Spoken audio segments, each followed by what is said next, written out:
নমস্কার। সত্যবারের থেকে আমি মৃণাল গান্ধী সিংহ। আমাদের মাননীয় মুখ্যমন্ত্রী বারবার যে বলছেন যে সেন্ট্রাল থেকে 100 দিনের কাজের টাকা দিচ্ছে না, বাড়ি তৈরির টাকা দিচ্ছে না, তারপরে আপনার সর্বশিক্ষা অভিযানের টাকা দিচ্ছে না।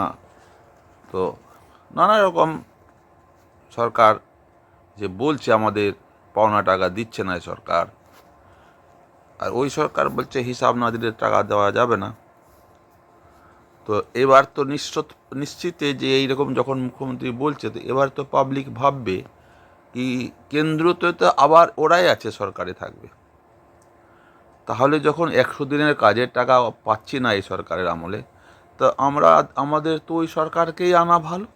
তাহলে আমরা ওদের কাছ থেকে 100 দিনের টাকাও পাবো, গৃহ নির্মাণের টাকাও পাবো, সব কিছুই পাবো, হেল্পও পাবো।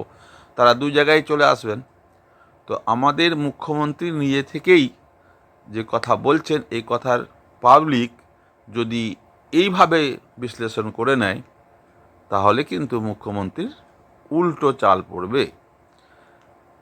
এই যে আপনি বলছেন যে এত টাকা পাবো, এত টাকা পাওনা আছে আমাদের দিচ্ছে না, এত এত টাকা জিএসটির পাবো, তো যখন দিচ্ছে না, আপনি কোর্ট করেও নিতে পারছেন না, তখন পাবলিক তো আর বোকা নয়। পাবলিক বুঝবে যখন কি ওদের টাকাই দিচ্ছে না, 100 দিনের কাজই করছে না 100 দিনের, তখন একে ভোট না দিয়ে ডাইরেক্ট ওকেই ভোট দেওয়া ভালো।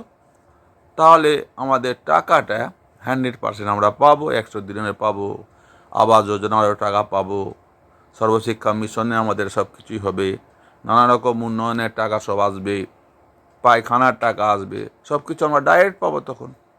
আর তো মোদি তো বলছে যে আমি ডাইরেক্ট টাকা দিব ওইসে অ্যাকাউন্ট নাম্বারে।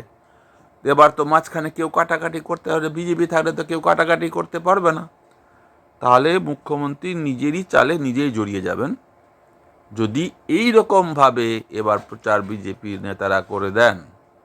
তাহলে কিন্তু 100% শিওর শট খাবেন এবার আমাদের রাজ্য সরকার।